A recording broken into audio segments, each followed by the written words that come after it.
ವಿಮಾನ ದುರಂತದಿಂದ ಮರ ಗಿಡಗಳು ನಾಶವಾಗಿದೆ. ಹಾಸ್ಟೆಲ್ನ ಅಕ್ಕಪಕ್ಕದ ಕಟ್ಟಡಗಳಿಗೆ ಭಾರಿ ಹಾನಿಯಾಗಿದೆ. ಅಲ್ಲಿನ ಜನ ಈ ರೀತಿಯ ಒಂದು ದುರಂತದಿಂದ ಆಚೆ ಬರೋದಕ್ಕೆ ಇನ್ನೂ ಆಗ್ತಾ ಇಲ್ಲ.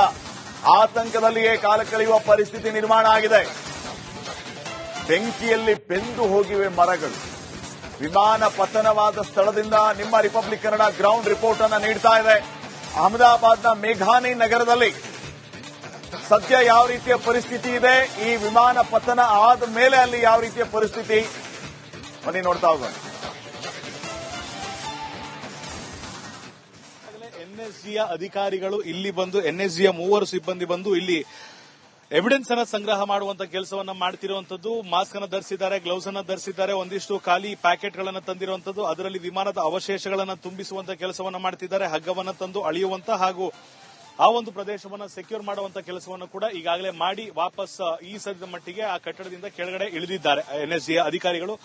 ಇದು ಒಂದ್ ಕಡೆ ಆದ್ರೆ, ಈ ಒಂದು ವಿಮಾನದ ದುರಂತದ ವಿಚಾರವಾಗಿ ಒಂದು ಹೈ ವೋಲ್ಟೇಜ್ ಸಭೆ ಇವತ್ತು ನಡೆಯುತ್ತೆ. ಉನ್ನತ ಮಟ್ಟದ ತನಿಖೆ ಆಗಬೇಕು ಅಂತ ಕೇಂದ್ರ ಸರ್ಕಾರ ಕೂಡ ಆದೇಶ ಮಾಡಿರೋದ್ರಿಂದ, ಅದರಲ್ಲೂ ಕೂಡ ಪ್ರಧಾನಿ ನರೇಂದ್ರ ಮೋದಿ ಆಗಿರಬಹುದು, ಗೃಹ ಸಚಿವರು ಕೂಡ ಇದನ್ನ ತಿಳಿಸಿದ್ದಾರೆ. ವಿಮಾನಯಾನದ ಸಚಿವರು ಕೂಡ ಈಗಾಗಲೇ ಈ ಒಂದು ವಿಚಾರವನ್ನ ಅರಿತು ಇದರ ತೀವ್ರತೆ ಗೊತ್ತಿರೋದ್ರಿಂದ ಅಮೆರಿಕದ ಸಂಸ್ಥೆ ಕೂಡ ಈ ಒಂದು ತನಿಖೆಗೆ ಸಹಕಾರವನ್ನ ಮಾಡಬೇಕು ಅಂತ ಈಗಾಗಲೇ ಕೋರ್ಕೊಂಡಿದೆ. ಅಮೆರಿಕದಿಂದಲೂ ಕೂಡ ಒಂದು ತನಿಖೆ ನಡೆಯುತ್ತೆ. ಯಾಕಂದ್ರೆ ಬೋಯಿಂಗ್ ಯುದ್ಧ ವಿಮಾನದ ತಯಾರಕರಾಗಿರ್ಬೋದು, ಇಂಜಿನ್ ತಯಾರಕರಾಗಿರ್ಬೋದು, ಈ ವಿಮಾನವನ್ನು ಸಿದ್ಧಪಡಿಸೋದಕ್ಕೆ, ತಯಾರು ಮಾಡೋದಕ್ಕೆ ಬೇಕಾಗಿರುವಂತಹ ಅಗತ್ಯವಿರುವಂತಹ ಯಾವೆಲ್ಲ ವಸ್ತುಗಳನ್ನು ನೀಡಿದ್ದಾರೆ ಅಷ್ಟೂ ಜನರ ತನಿಖೆಗೆ ಈಗ ಮುಂದಾಗ್ತಾರೆ ಅನ್ನೋ ಮಾಹಿತಿ ಲಭಿಸಿರುವಂತದ್ದು. ಅದರ ಜೊತೆಗೆ ಕೇಂದ್ರ ತನಿಖಾ ತಂಡದ ಒಂದು ಹೈ ವೋಲ್ಟೇಜ್ ಸಭೆ ಇವತ್ತೇ ನಡೆಯುತ್ತೆ.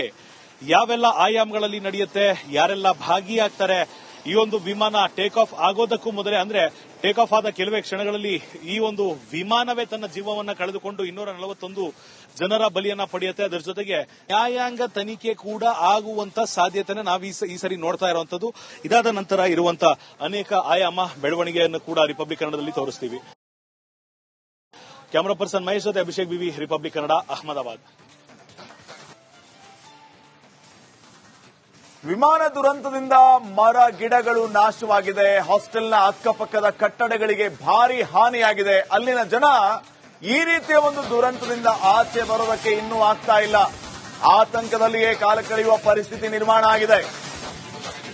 ಬೆಂಕಿಯಲ್ಲಿ ಬೆಂದು ಹೋಗಿವೆ ಮರಗಳು. ವಿಮಾನ ಪತನವಾದ ಸ್ಥಳದಿಂದ ನಿಮ್ಮ ರಿಪಬ್ಲಿಕ್ ಕನ್ನಡ ಗ್ರೌಂಡ್ ರಿಪೋರ್ಟ್ ಅನ್ನು ನೀಡ್ತಾ ಇದೆ. ಅಹಮದಾಬಾದ್ನ ಮೇಘಾನಿ ನಗರದಲ್ಲಿ ಸದ್ಯ ಯಾವ ರೀತಿಯ ಪರಿಸ್ಥಿತಿ ಇದೆ, ಈ ವಿಮಾನ ಪತನ ಆದ ಮೇಲೆ ಅಲ್ಲಿ ಯಾವ ರೀತಿಯ ಪರಿಸ್ಥಿತಿ, ಬನ್ನಿ ನೋಡ್ತಾ ಹೋಗೋಣ. ಎನ್ಎಸ್ಜಿಯ ಅಧಿಕಾರಿಗಳು ಇಲ್ಲಿ ಬಂದು, ಎನ್ಎಸ್ಜಿಯ 3 ಸಿಬ್ಬಂದಿ ಬಂದು ಇಲ್ಲಿ ಎವಿಡೆನ್ಸ್ ಅನ್ನ ಸಂಗ್ರಹ ಮಾಡುವಂತ ಕೆಲಸವನ್ನ ಮಾಡ್ತಿರುವಂತದ್ದು. ಮಾಸ್ಕ್ ಅನ್ನ ಧರಿಸಿದ್ದಾರೆ, ಗ್ಲೌಸ್ ಅನ್ನ ಧರಿಸಿದ್ದಾರೆ, ಒಂದಿಷ್ಟು ಖಾಲಿ ಪ್ಯಾಕೆಟ್ ಗಳನ್ನ ತಂದಿರುವಂತದ್ದು, ಅದರಲ್ಲಿ ವಿಮಾನದ ಅವಶೇಷಗಳನ್ನ ತುಂಬಿಸುವಂತ ಕೆಲಸವನ್ನ ಮಾಡ್ತಿದ್ದಾರೆ. ಹಗ್ಗವನ್ನ ತಂದು ಅಳಿಯುವಂತ ಹಾಗೂ ಆ ಒಂದು ಪ್ರದೇಶವನ್ನ ಸೆಕ್ಯೂರ್ ಮಾಡುವಂತ ಕೆಲಸವನ್ನು ಕೂಡ ಈಗಾಗಲೇ ಮಾಡಿ ವಾಪಸ್ ಈ ಸದ್ಯದ ಮಟ್ಟಿಗೆ ಆ ಕಟ್ಟಡದಿಂದ ಕೆಳಗಡೆ ಇಳಿದಿದ್ದಾರೆ ಎನ್ಎಸ್ಜಿಯ ಅಧಿಕಾರಿಗಳು. ಇದು ಒಂದ್ ಕಡೆ ಆದ್ರೆ, ಈ ಒಂದು ವಿಮಾನದ ದುರಂತದ ವಿಚಾರವಾಗಿ ಒಂದು ಹೈ ವೋಲ್ಟೇಜ್ ಸಭೆ ಇವತ್ತು ನಡೆಯುತ್ತೆ. ಉನ್ನತ ಮಟ್ಟದ ತನಿಖೆ ಆಗಬೇಕು ಅಂತ ಕೇಂದ್ರ ಸರ್ಕಾರ ಕೂಡ ಆದೇಶ ಮಾಡಿರೋದ್ರಿಂದ, ಅದರಲ್ಲೂ ಕೂಡ ಪ್ರಧಾನಿ ನರೇಂದ್ರ ಮೋದಿ ಆಗಿರಬಹುದು, ಗೃಹ ಸಚಿವರು ಕೂಡ ಇದನ್ನ ತಿಳಿಸಿದ್ದಾರೆ. ವಿಮಾನಯಾನದ ಸಚಿವರು ಕೂಡ ಈಗಾಗಲೇ ಈ ಒಂದು ವಿಚಾರವನ್ನ ಅರಿತು ಇದರ ತೀವ್ರತೆ ಗೊತ್ತಿರೋದ್ರಿಂದ ಅಮೆರಿಕದ ಸಂಸ್ಥೆ ಕೂಡ ಈ ಒಂದು ತನಿಖೆಗೆ ಸಹಕಾರವನ್ನ ಮಾಡಬೇಕು ಅಂತ ಈಗಾಗಲೇ ಕೋರ್ಕೊಂಡಿದೆ. ಅಮೆರಿಕದಿಂದಲೂ ಕೂಡ ಒಂದು ತನಿಖೆ ನಡೆಯುತ್ತೆ. ಯಾಕಂದ್ರೆ ಬೋಯಿಂಗ್ ಯುದ್ಧ ವಿಮಾನದ ತಯಾರಕರಾಗಿರ್ಬೋದು, ಇಂಜಿನ್ ತಯಾರಕರಾಗಿರ್ಬೋದು, ಈ ವಿಮಾನವನ್ನು ಸಿದ್ಧಪಡಿಸೋದಕ್ಕೆ, ತಯಾರು ಮಾಡೋದಕ್ಕೆ ಬೇಕಾಗಿರುವಂತಹ ಅಗತ್ಯವಿರುವಂತಹ ಯಾವೆಲ್ಲ ವಸ್ತುಗಳನ್ನು ನೀಡಿದ್ದಾರೆ ಅಷ್ಟೂ ಜನರ ತನಿಖೆಗೆ ಈಗ ಮುಂದಾಗ್ತಾರೆ ಅನ್ನೋ ಮಾಹಿತಿ ಲಭಿಸಿರುವಂತದ್ದು. ಅದರ ಜೊತೆಗೆ ಕೇಂದ್ರ ತನಿಖಾ ತಂಡದ ಒಂದು ಹೈ ವೋಲ್ಟೇಜ್ ಸಭೆ ಇವತ್ತೇ ನಡೆಯುತ್ತೆ. ಯಾವೆಲ್ಲ ಆಯಾಮಗಳಲ್ಲಿ ನಡೆಯುತ್ತೆ, ಯಾರೆಲ್ಲ ಭಾಗಿಯಾಗ್ತಾರೆ, ಈ ಒಂದು ವಿಮಾನ ಟೇಕ್ ಆಫ್ ಆಗೋದಕ್ಕೂ ಮೊದಲೇ, ಅಂದ್ರೆ ಟೇಕ್ ಆಫ್ ಆದ ಕೆಲವೇ ಕ್ಷಣಗಳಲ್ಲಿ ಈ ಒಂದು ವಿಮಾನವೇ ತನ್ನ ಜೀವವನ್ನ ಕಳೆದುಕೊಂಡು 241 ಜನರ ಬಲಿಯನ್ನ ಪಡೆಯುತ್ತೆ. ಅದರ ಜೊತೆಗೆ ನ್ಯಾಯಾಂಗ ತನಿಖೆ ಕೂಡ ಆಗುವಂತ ಸಾಧ್ಯತೆನ ನಾವು ಈ ಸರಿ ನೋಡ್ತಾ ಇರುವಂತದ್ದು. ಇದಾದ ನಂತರ ಇರುವಂತ ಅನೇಕ ಆಯಾಮ ಬೆಳವಣಿಗೆಯನ್ನು ಕೂಡ ರಿಪಬ್ಲಿಕ್ ಕನ್ನಡದಲ್ಲಿ ತೋರಿಸ್ತೀವಿ. ಕ್ಯಾಮರಾ ಪರ್ಸನ್ ಮಹೇಶ್ ಜೊತೆ ಅಭಿಷೇಕ್ ಬಿವಿ, ರಿಪಬ್ಲಿಕ್ ಕನ್ನಡ, ಅಹಮದಾಬಾದ್. ವಿಮಾನ ದುರಂತದಿಂದ ಮರ ಗಿಡಗಳು ನಾಶವಾಗಿದೆ. ಹಾಸ್ಟೆಲ್ನ ಅಕ್ಕಪಕ್ಕದ ಕಟ್ಟಡಗಳಿಗೆ ಭಾರಿ ಹಾನಿಯಾಗಿದೆ. ಅಲ್ಲಿನ ಜನ ಈ ರೀತಿಯ ಒಂದು ದುರಂತದಿಂದ ಆಚೆ ಬರೋದಕ್ಕೆ ಇನ್ನೂ ಆಗ್ತಾ ಇಲ್ಲ. ಆತಂಕದಲ್ಲಿಯೇ ಕಾಲ ಕಳೆಯುವ ಪರಿಸ್ಥಿತಿ ನಿರ್ಮಾಣ ಆಗಿದೆ. ಬೆಂಕಿಯಲ್ಲಿ ಬೆಂದು ಹೋಗಿವೆ ಮರಗಳು. ವಿಮಾನ ಪತನವಾದ ಸ್ಥಳದಿಂದ ನಿಮ್ಮ ರಿಪಬ್ಲಿಕ್ ಕನ್ನಡ ಗ್ರೌಂಡ್ ರಿಪೋರ್ಟ್ ಅನ್ನು ನೀಡ್ತಾ ಇದೆ. ಅಹಮದಾಬಾದ್ನ ಮೇಘಾನಿ ನಗರದಲ್ಲಿ ಸದ್ಯ ಯಾವ ರೀತಿಯ ಪರಿಸ್ಥಿತಿ ಇದೆ, ಈ ವಿಮಾನ ಪತನ ಆದ ಮೇಲೆ ಅಲ್ಲಿ ಯಾವ ರೀತಿಯ ಪರಿಸ್ಥಿತಿ, ಬನ್ನಿ ನೋಡ್ತಾ ಹೋಗೋಣ. ಎನ್ಎಸ್ಜಿಯ ಅಧಿಕಾರಿಗಳು ಇಲ್ಲಿ ಬಂದು, ಎನ್ಎಸ್ಜಿಯ 3 ಸಿಬ್ಬಂದಿ ಬಂದು ಇಲ್ಲಿ ಎವಿಡೆನ್ಸ್ ಅನ್ನ ಸಂಗ್ರಹ ಮಾಡುವಂತ ಕೆಲಸವನ್ನ ಮಾಡ್ತಿರುವಂತದ್ದು. ಮಾಸ್ಕ್ ಅನ್ನ ಧರಿಸಿದ್ದಾರೆ, ಗ್ಲೌಸ್ ಅನ್ನ ಧರಿಸಿದ್ದಾರೆ, ಒಂದಿಷ್ಟು ಖಾಲಿ ಪ್ಯಾಕೆಟ್ ಗಳನ್ನ ತಂದಿರುವಂತದ್ದು, ಅದರಲ್ಲಿ ವಿಮಾನದ ಅವಶೇಷಗಳನ್ನ ತುಂಬಿಸುವಂತ ಕೆಲಸವನ್ನ ಮಾಡ್ತಿದ್ದಾರೆ. ಹಗ್ಗವನ್ನ ತಂದು ಅಳಿಯುವಂತ ಹಾಗೂ ಆ ಒಂದು ಪ್ರದೇಶವನ್ನ ಸೆಕ್ಯೂರ್ ಮಾಡುವಂತ ಕೆಲಸವನ್ನು ಕೂಡ ಈಗಾಗಲೇ ಮಾಡಿ ವಾಪಸ್ ಈ ಸದ್ಯದ ಮಟ್ಟಿಗೆ ಆ ಕಟ್ಟಡದಿಂದ ಕೆಳಗಡೆ ಇಳಿದಿದ್ದಾರೆ ಎನ್ಎಸ್ಜಿಯ ಅಧಿಕಾರಿಗಳು.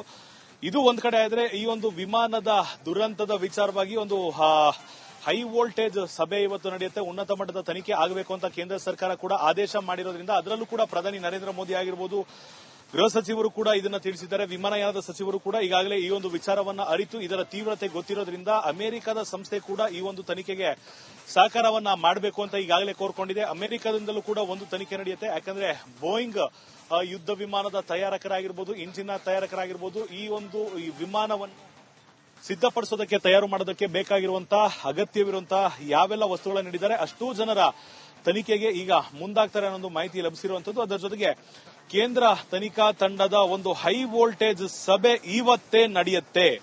ಯಾವೆಲ್ಲ ಆಯಾಮಗಳಲ್ಲಿ ನಡೆಯುತ್ತೆ, ಯಾರೆಲ್ಲ ಭಾಗಿಯಾಗ್ತಾರೆ, ಈ ಒಂದು ವಿಮಾನ ಟೇಕ್ ಆಫ್ ಆಗೋದಕ್ಕೂ ಮೊದಲೇ, ಅಂದ್ರೆ ಟೇಕ್ ಆಫ್ ಆದ ಕೆಲವೇ ಕ್ಷಣಗಳಲ್ಲಿ ಈ ಒಂದು ವಿಮಾನವೇ ತನ್ನ ಜೀವವನ್ನ ಕಳೆದುಕೊಂಡು 241 ಜನರ ಬಲಿಯನ್ನ ಪಡೆಯುತ್ತೆ. ಅದರ ಜೊತೆಗೆ ನ್ಯಾಯಾಂಗ ತನಿಖೆ ಕೂಡ ಆಗುವಂತ ಸಾಧ್ಯತೆನ ನಾವು ಈ ಸರಿ ನೋಡ್ತಾ ಇರುವಂತದ್ದು. ಇದಾದ ನಂತರ ಇರುವಂತ ಅನೇಕ ಆಯಾಮ ಬೆಳವಣಿಗೆಯನ್ನು ಕೂಡ ರಿಪಬ್ಲಿಕ್ ಕನ್ನಡದಲ್ಲಿ ತೋರಿಸ್ತೀವಿ. ಕ್ಯಾಮರಾ ಪರ್ಸನ್ ಮಹೇಶ್ ಜೊತೆ ಅಭಿಷೇಕ್ ಬಿವಿ, ರಿಪಬ್ಲಿಕ್ ಕನ್ನಡ, ಅಹಮದಾಬಾದ್. ವಿಮಾನ ದುರಂತದಿಂದ ಮರ ಗಿಡಗಳು ನಾಶವಾಗಿದೆ. ಹಾಸ್ಟೆಲ್ನ ಅಕ್ಕಪಕ್ಕದ ಕಟ್ಟಡಗಳಿಗೆ ಭಾರಿ ಹಾನಿಯಾಗಿದೆ. ಅಲ್ಲಿನ ಜನ ಈ ರೀತಿಯ ಒಂದು ದುರಂತದಿಂದ ಆಚೆ ಬರೋದಕ್ಕೆ ಇನ್ನೂ ಆಗ್ತಾ ಇಲ್ಲ. ಆತಂಕದಲ್ಲಿಯೇ ಕಾಲ ಕಳೆಯುವ ಪರಿಸ್ಥಿತಿ ನಿರ್ಮಾಣ ಆಗಿದೆ. ಬೆಂಕಿಯಲ್ಲಿ ಬೆಂದು ಹೋಗಿವೆ ಮರಗಳು.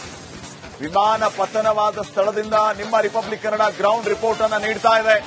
ಅಹಮದಾಬಾದ್ನ ಮೇಘಾನಿ ನಗರದಲ್ಲಿ ಸದ್ಯ ಯಾವ ರೀತಿಯ ಪರಿಸ್ಥಿತಿ ಇದೆ, ಈ ವಿಮಾನ ಪತನ ಆದ ಮೇಲೆ ಅಲ್ಲಿ ಯಾವ ರೀತಿಯ ಪರಿಸ್ಥಿತಿ, ಬನ್ನಿ ನೋಡ್ತಾ ಹೋಗೋಣ.